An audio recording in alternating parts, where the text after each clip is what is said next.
IT job కోసం try చేస్తున్నారా? Coding ట్యూటర్లో ట్రైనింగ్ తో పాటు stipend and 100% job guarantee. Welcome to Suman TV. నేను మీ Suman TV Nag. Court hearings తర్వాత కొన్ని విషయాలైతే బయటికి రావటం జరిగింది. అండ్ దీనికి సంబంధించి సత్వర న్యాయం కోసం చాలామంది ఫైట్ చేస్తున్నటువంటి వాళ్ళు ఉన్నారు. అండ్ వెయిట్ చేస్తున్నటువంటి వాళ్ళు కూడా చాలామంది ఉన్నారు. ఈ క్రమంలోనే సందీప్ ఘోష్ మీద కొన్ని కీలక ఆరోపణలు రావడం జరిగింది. అయితే ఏంటి ఆరోపణలు, దేనికి సంబంధించింది అనేటువంటిదే ఈరోజు మనతో పాటు హైకోర్టు అడ్వకేట్ రవీంద్రనాథ్ గారు ఉన్నారు. వారి మాటలోనే తెలుసుకుందాం. హలో అండి. హాయ్ అండి నాగరాజ్ గారు. సందీప్ ఘోష్ మీద RG Kar medical hospital ex principal అతని మీద కొన్ని కీలక ఆరోపణలు అయితే బయటికి రావడం జరుగుతుందండి. అది మీరు రివీల్ చేస్తేనే బాగుంటుందని చెప్పేసి అనుకుంటున్నాను నేను. ఎందుకంటే డే 1 నుంచి దీనికి సంబంధించినటువంటి ప్రతి దాంట్లోనూ మనం మాట్లాడుకోవడం జరిగింది. బట్ ఎప్పుడైతే హీరింగ్ విన్న తర్వాత డెఫినెట్గా దీనికి ఒక సత్వర న్యాయం త్వరగా జరిగే అవకాశం ఉందనేటువంటి ఆలోచన అయితే నాకు కలిగింది. అట్ ద సేమ్ టైం కీలక ఆరోపణ అనేది ఇతని మీద రావడం అనేది కూడా ఈ క్రమంలో జరుగుతున్నటువంటి విషయం. ఏంటి సార్ అది? ఆగస్టు 8 ఏదైతే కలకట్టాలో జరిగినటువంటి రేప్ అండ్ మర్డర్ కేసు సంబంధించి ఏదైతే సంఘటన జరిగిందో, నిన్న సెప్టెంబర్ 8కి 30 days కంప్లీట్ అయిందండి. 30 రోజులు పూర్తయిన తర్వాత ఈ సంఘటన ఇప్పటిదాకా జస్టిస్ రాకుండా వెస్ట్ బెంగాల్ వ్యాప్తంగా, ముఖ్యంగా కలకట్టా మహానగరంలో ఈ రాస్తారోకోలు, ధర్నాలు, హర్తాళ్ళు మొత్తం ఒక యాజిటేషన్ చాలా తీవ్రతరంగా జరుగుతున్న సందర్భంలో ఇది కేవలం ఆ రాష్ట్రానికి మాత్రమే పరిమితం కాకుండా ఇది జాతీయ స్థాయిలోకి వచ్చింది. టోటల్ నేషనల్ అంతా మాట్లాడుకున్నారు. తరువాత ఇది కేవలం ఒక దేశానికి కాకుండా ప్రపంచవ్యాప్తంగా విస్తృతం చెందింది. ఎందుకంటే ప్రపంచవ్యాప్తంగా ఉండేటప్పుడు నిన్న ఆగస్టు 8న ప్రపంచంలో సుమారుగా మోర్ దాన్ 25 కంట్రీస్లో 160 సిటీస్లో దీని మీద యాజిటేషన్ చేశారు. ప్రపంచవ్యాప్తంగా 160 ప్రదేశాలు, 160 టౌన్స్లో, అది పెద్ద పెద్ద towns, New York, California, Washington DC, ఇట్లాంటి పెద్ద పెద్ద టౌన్స్లో కూడా ఆ రోడ్ల మీదకి వచ్చి ఎక్కడైతే కలకత్తా నగరంలో జరిగే ఈ సంఘటన మీద వాళ్ళు, ముఖ్యంగా బెంగాలీస్ ఎక్కడెక్కడైతే ప్రాబల్యం ఎక్కువగా ఉన్నారో, జాతీయ మత కులభేదం లేకుండా దీనికి మద్దతే తెలిపారు. అయితే ఎప్పుడైతే ఇంట్రెస్టింగ్గా ఇంతమంది వచ్చి చేశారో, ఇక్కడ ఒక ఇంటర్నేషనల్ ఒక న్యూస్ ఒకటి వెలుగులోకి వచ్చింది. అది ప్రత్యేకంగా సందీప్ ఘోష్కు సంబంధించి. దీని మీద ఇది చైనాలో Hong Kong based south China morning post అని ఒక డైలీ మ్యాగజైన్, ఒక డైలీ పేపర్ ఉండేది. ఇది చాలా ఫేమస్ పేపర్ ఇన్ ద చైనాలో, బీజింగ్ ఎస్పెషల్లీ. ఇది హాంకాంగ్ నుంచి రిలీజ్ అవుతుంటుంది మ్యాగజైన్. వాళ్ళది ఆన్లైన్లో ఉంటుంది, అట్ ద సేమ్ టైం వాళ్ళది ప్రింట్ మీడియాలో కూడా ఉంది వాళ్ళది. అందులో ఒక ఇంట్రెస్టింగ్ న్యూస్ అన్నది సందీప్ ఘోష్ మీద రివీల్ చేశారు వాళ్ళు. నిన్న ఆగస్టు 8న అక్కడ పోస్ట్ పడింది. ఏంటి ఆ పోస్ట్ అంటే, 2017లో 2017లో వరల్డ్ వైడ్ ఆర్థోపెడిక్ సర్జన్స్ యొక్క ఈవెంట్ జరిగింది బీజింగ్లో. ఆ ఈవెంట్కి మన ఇండియా నుంచి కూడా కొంతమంది వెళ్ళారు. ముఖ్యంగా సందీప్ ఘోష్ అనే వ్యక్తి కూడా ఆర్థోపెడిక్ సర్జన్. ఈయన Sandeep Ghosh basically is an orthopaedic surgeon. 2017లో ఈయన అక్కడికి వెళ్ళాడు. వెళ్ళినప్పుడు ఏం జరిగింది, అక్కడ ఆ ఈవెంట్ అవుతున్న సందర్భంలో ఒక ప్రదేశంలో ఈవెంట్ జరిగిన తర్వాత వాళ్ళు ఒక ప్లేస్ నుంచి మరొక ప్లేస్కి ఫ్లైట్లో వెళ్తున్నారు. ఫ్లైట్లో వెళ్తుంటే ఆ ఫ్లైట్ దిగిన తర్వాత వాళ్ళు అక్కడ ఆ లాంజ్లో, బహుశా వెయిట్ చేసే ప్లేస్ అనుకుంటాను, ఎగ్జాక్ట్లీ అక్కడ నోట్లో వాళ్ళు క్లియర్ చేశారు. అయితే ఈ సంఘటన 29 మే 2017లో హాంకాంగ్ నుంచి వెలువడినటువంటి ఈ మ్యాగజైన్ సౌత్ చైనా అన్నటువంటి మార్నింగ్ పోస్ట్ అనే పేపర్లో ఈ వార్త పడడం జరిగింది.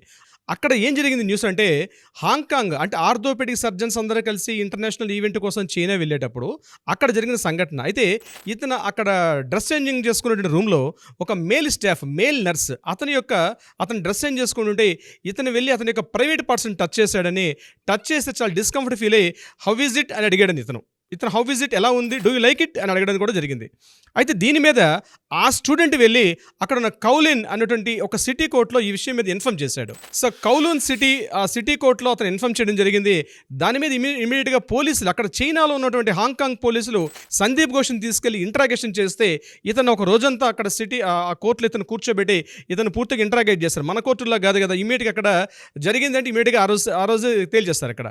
సో చేసినప్పుడు దీని గురించి అడిగారు, నువ్వు చేసింది కరెక్టే, తప్పు కదా అని అడిగినప్పుడు ఇతను అంటే సందీప్ ఘోష్ గారు ఏమన్నాడంటే, అతని యొక్క షోల్డర్ డిస్ప్లేస్ జరిగింది, నేను సరిచేసే ప్రయత్నం చేసిన తప్పించి నేను ఏమీ చెయ్యలేదు అని అతను చెప్పడం జరిగింది మన సందీప్ ఘోష్ గారు. అయితే దీని మీద పోలీసులు, మరి డూ యూ లైక్ ఇట్ అని క్వశ్చన్ వేసావు కదా, దాని గురించి ఆన్సర్ చెప్పంటే ఇతను సరైన సమాధానం చెప్పలేకపోయాడు.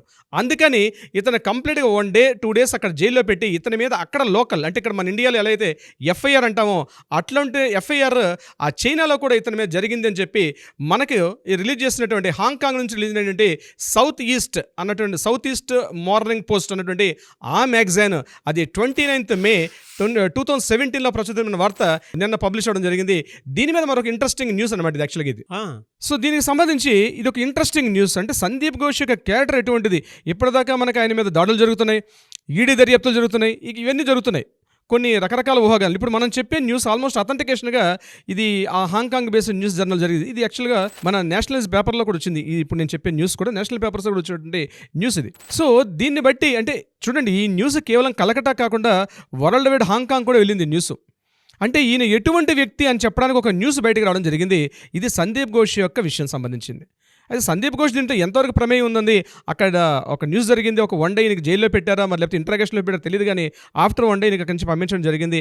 మరి వాళ్ళకు ఉన్నటువంటి ఆ లీగల్ రూల్స్ అండ్ రెగ్యులేషన్స్ ప్రకారం జరిగింది. బట్ ఈయన మీద ఒక FIR మాత్రం అక్కడ నమోదైనట్టుగా ఆ పేపర్లో రిలీజ్ చేసిన వార్తా కథనం అయితే అలా ఉందండి. నెంబర్ 2, నిన్న CBI వాళ్ళు ఈయనతో పాటు ఎవరైతే సందీప్ ఘోష్ యొక్క ఆర్థిక అవకతవకలకు సంబంధించి ఎవరెవరినైతే ఇప్పటిదాకా ఇంట్రాగేషన్ చేస్తున్నారో, ఇన్వెస్టిగేషన్ చేస్తున్నారో, కొత్తగా మరొక ఇద్దరు డాక్టర్స్ని కూడా దీనికి సంబంధించి వాళ్ళు అరెస్ట్ చేయడం జరిగింది. ఆ ఇద్దరు వ్యక్తులు ఎవరంటే, ఒకరు అవిగ్డే, ఈయన బృందావన్ మెడికల్ కాలేజ్ యొక్క రెసిడెంట్ డాక్టర్, ఈయన ప్రెసెంట్ బృందావన్ మెడికల్ కాలేజ్లో రెసిడెంట్ డాక్టర్గా పనిచేస్తున్నట్టు అవిగ్డేని చేశారు. నెంబర్ 2 వ్యక్తి బిరూపాక్ష బిశ్వాస్, ఈయన కూడా సేమ్ కాలేజీలో ఒక సీనియర్ ఆఫీసర్గా కూడా ఉన్నాడు ఇతను, ఈ బిరూపాక్ష బిశ్వాస్.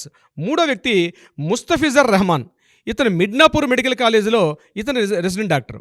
ఎందుకు వీళ్ళు ముగ్గురిని అరెస్ట్ చేశారంటే, సందీప్ ఘోష్కు సంబంధించి ఆర్థిక అవకతవకలకు సంబంధించి కొన్ని వీళ్ళ ముగ్గురికి కూడా కొంత సంబంధాలు ఉన్నాయని ఇతనికి చేసిన ఇంట్రాగేషన్లో కొన్ని వెలుగులోకి వచ్చాయి. కాబట్టి సందీప్ ఘోష్తో పాటు ఇప్పటికి కేవలం 3 అరెస్ట్ చేశారు. ఆ 3 ఎవరంటే, ఒకరు అఫ్సర్ అలీ ఖాన్ అని చెప్పాం, రిఫ్లెక్సింగ్, 3వవాడు సుమన్ హాజ్రా. ఇది మనం ఆల్రెడీ మాట్లాడుకున్నాం దీనికి సంబంధించిన వీడియోస్లో. సుమన్ హాజ్రా ఒక మెడికల్ హాల్ ఉందని, ఆ మెడికల్ హాల్కి బయోమెడికల్ వేస్టేజ్ అంతా కూడా ఈయన కలిసి ఉన్నట్టుగా ఒక జరిగింది. అలాగే రిఫ్లెక్సింగ్ దేని అరెస్ట్ చేశారంటే, ఒక మటారా ట్రేడర్స్ అని ఒక ట్రేడర్స్ ఉంది. ఈయన కేవలం ట్రేడర్స్ సంబంధించిన ఇక్కడ ఫ్రిడ్జ్లు, ఏసీలు ఇట్లాంటి ఏవైతే సంబంధించి ఉంటాయో అవి కూడా వాటికి సంబంధించి చేసిన విషయం మీద రిఫ్లెక్సింగ్ అరెస్ట్ చేశారు. At the same time Afsar Ali Khan చేశారు. ఇతనికి ఉన్నటువంటి బాడీ గార్డ్స్లో ప్రధానంగా చెప్పుకుంటాం, ఇతను అక్కడ ఉన్నటువంటి ఇషాన్ కేఫ్కి సంబంధించినటువంటి వీళ్ళ మిసెస్, ఆవిడ ఇక్కడ ఈ ఇషాన్ కేఫ్ నడిపించడం, దీనిలో కూడా హస్తం ఉందన్నట్టుగా సందీప్ ఘోష్ మీద అభియోగాల మీద ఇతను అరెస్ట్ చేయడం జరిగింది. అయితే కీలకంగా ఈరోజు మరొక 3 అరెస్ట్ చేశారు. వీళ్ళు డాక్టర్స్ యాక్చువల్గా. ఇప్పటిదాకా నేను చెప్పిన ఈ 3 కూడా డాక్టర్స్ కాదు, వాళ్ళ టెండర్లో ఉన్నటువంటి వ్యక్తులు. కానీ ఈరోజు అరెస్ట్ చేసినటువంటి అవిగ్డే కానీ, నెక్స్ట్ అలాగే బిరూపక్ష బిశ్వాస్, అదేవిధంగా ముస్తఫిజర్ రెహమాన్, వీళ్ళ 3 కూడా డాక్టర్స్. ఇక్కడ నేను ఎందుకు ఈ విషయాన్ని నేను క్లియర్గా చెప్పగలుగుతున్నాను నాగరాజు గారు, ఇక్కడ సందీప్ ఘోష్ అనే పాత్ర నిన్న మనకు సుప్రీంకోర్టు జరిగిన ట్రయల్స్లో కేవలం ఇతన్ని ఎంతసేపు అక్కడ పోస్ట్ మార్టం ఏం జరిగింది, టైం లైన్ ఏంటి, స్టేటస్ రిపోర్ట్ ఇవ్వమని చెప్పి, అంటే ఆల్రెడీ CBI వాళ్ళకి స్టేటస్ రిపోర్ట్ ఇచ్చారు, దానికి సంబంధించిన ఇన్ఫర్మేషన్స్ జరిగే తప్ప మిగిలిన ఇన్ఫర్మేషన్ ఎక్కడ జరగలేదు. సందీప్ ఘోష్ మీద డిస్కషన్ రాలేదు. కానీ స్టేటస్ రిపోర్ట్తో సంబంధించిన విషయంలో ఒక సీల్డ్ కవర్ ఇవ్వడం అయితే జరిగింది. సందీప్ ఘోష్ యొక్క పాత్ర ఇందులో ఇన్వాల్వ్మెంట్ ఉందా లేదండి మనకి ఇప్పటిదాకా రివీల్ చేయలేదు, అది చాలా సీక్రెసీగా ఉంది. సో ఈ రోజు FIR కూడా బుక్ చేయలేదు, మీరు అన్నట్టుగా FIR కూడా బుక్ చేయలేదు. కానీ అసలు ఏం జరుగుతుంది, ప్రతి ఒక్కరు డౌట్ ఉంది. సందీప్ ఘోష్ ఎందుకు ఇక్కడ సస్పెక్ట్ చేసాం, కానీ సందీప్ ఘోష్ ఎందుకు ఈ విషయంలో ఇన్వాల్వ్ చేయట్లేదు సుప్రీంకోర్టు అనుకోండి. ఎందుకంటే మన దగ్గర సుప్రీంకోర్టు డిస్కషన్స్లో కొంత పార్ట్ వరకు లైవ్ టెలికాస్ట్ ఇస్తారు, మిగిలిన కొంత హైడ్లో ఉండొచ్చు నేను అనుకుంటున్నాను, ఖచ్చితంగా ఉంటుంది కూడా. అయితే ఈ పార్టీ ఏదైతే ఉందో సందీప్ ఘోష్ని, బహుశా నేను ఎందుకు అనుకుంటానంటే, సందీప్ ఘోషే కీలకమైన పాత్ర కాబట్టి ఇతను సంబంధించిన యాక్టివిటీస్ కానీ రిలీజ్ చేస్తే వెనక ఉండే పెద్ద పెద్ద చేపలు కానీ, పెద్ద పెద్ద ఇన్వాల్వ్మెంట్స్, పెద్ద తలకాయలు ఉండే అవకాశం ఉంటుంది. సో వాళ్ళందరూ సర్దేసి ఉంటారు ఇమీడియట్గా. దీని మీద గవర్నమెంట్లో ఉన్నటువంటి పెద్ద పెద్ద వ్యక్తులు కూడా ఉండే అవకాశం ఉంటుంది. అందుకని బహుశా వాళ్ళు దాన్ని పబ్లిక్లోకి రాకుండా, న్యూస్ని రివీల్ చేయకుండా సందీప్ ఘోష్ని చాలా కాన్స్పిరసీగా పెట్టడం జరుగుతుంది. రకరకాల సెక్షన్స్ వేశారు, Section 7 వేశారు, కాన్స్పిరసీ కానీ ఇట్లా దీనికి సంబంధించిన చాలా సెక్షన్స్ ఉన్నాయి. మనం ఆల్రెడీ గత వీడియోలో దీని గురించి మనం మాట్లాడడం జరిగింది నాగరాజు గారు. అయితే ఈరోజు జరిగిన సంఘటన దీనికి సంబంధించి ఇంట్రెస్ట్ లేపుతోంది. అంటే ఇది కోల్కతా ఈ విక్టిమ్ దాడిలో సందీప్ ఘోష్కి ఇన్వాల్వ్మెంట్ ఉందా, రకరకాల రూమర్స్ బయట ఉన్నాయి. ఒరిజినాలిటీ తెలియట్లేదు, రకరకాల రూమర్స్ మాత్రం సోషల్ మీడియాలో అక్కడ ప్రభావితుంది. కానీ మనం చెప్పే అథెంటికేషన్ న్యూస్లో మ్యాక్సిమం ఏం జరుగుతుందని చెప్పే ప్రయత్నం మనం చేస్తున్నాం, మనకున్న అథెంటికేషన్స్, మనకున్న జెన్యూన్ ఇన్ఫర్మేషన్ ప్రకారం. అయితే ఇది ఒక వెరీ ఇంట్రెస్టింగ్ అనేది మనకు కనిపిస్తుంది. దీనికి సంబంధించి ఈరోజు 3 డాక్టర్ల మీద కూడా FIR నమోదు చేయడం అనేది కీలకంగా. అందుకే అంటే మమతా బెనర్జీ కూడా దీనికి సంబంధించినటువంటి వాటిల్లో ఎక్కడెక్కడో ఏదేదో తెలియని ఇంటర్లింక్స్ అయితే ఉన్నాయి. డాట్స్ కనెక్ట్ చేస్తే పెద్దగా కనిపించేటువంటి అంశాలు చాలా ఉన్నాయి. అంతే కదా సార్.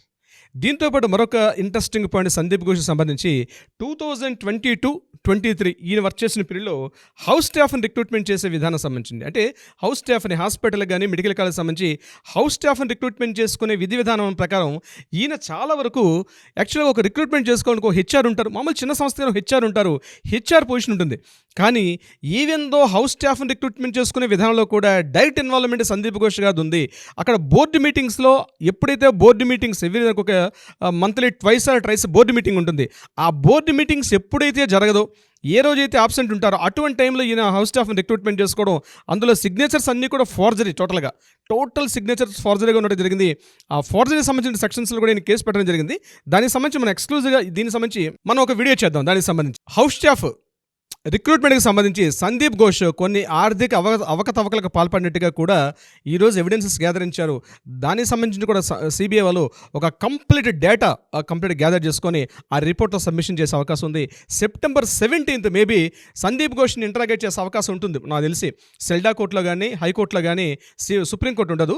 సందీప్ ఘోష్ యొక్క డీటెయిల్స్ అన్నీ కూడా ఇద్దరు సెల్డా కోర్టు ఆర్ హైకోర్టులో సెప్టెంబర్ 17th ఇంటరాగేషన్స్ ట్రయల్స్ జరిగే అవకాశం ఉంటుంది. కాబట్టి ఆ రోజుకి మరికొన్ని విషయాలు బయటకు వెలుగులోకి వచ్చే అవకాశాలు ఉంటాయి. నాగరాజు గారు, చాలామంది సత్వర న్యాయం జరగాలని చెప్పేసి మనం ఏ విధంగా అయితే ముందుకు వెళ్తూ ఉన్నామో, ఇది ఎందుకు ఇంటర్లింక్ అయ్యింది ప్రతి దాంతో, ఎందుకు అంత పెద్దగా కూడా బెంగాలీ ప్రజలు కూడా బయటకు వచ్చి మరి అండ్ దేశం మొత్తం కూడా దీని వైపు ఎందుకు చూస్తున్నారు అని అంటే, ఇది ఎంత పెద్ద కేసు, దీనికి సంబంధించినటువంటి వాటిల్లో చాలా కీలక అంశాలు బయటపడేటువంటి అవకాశం ఉంది.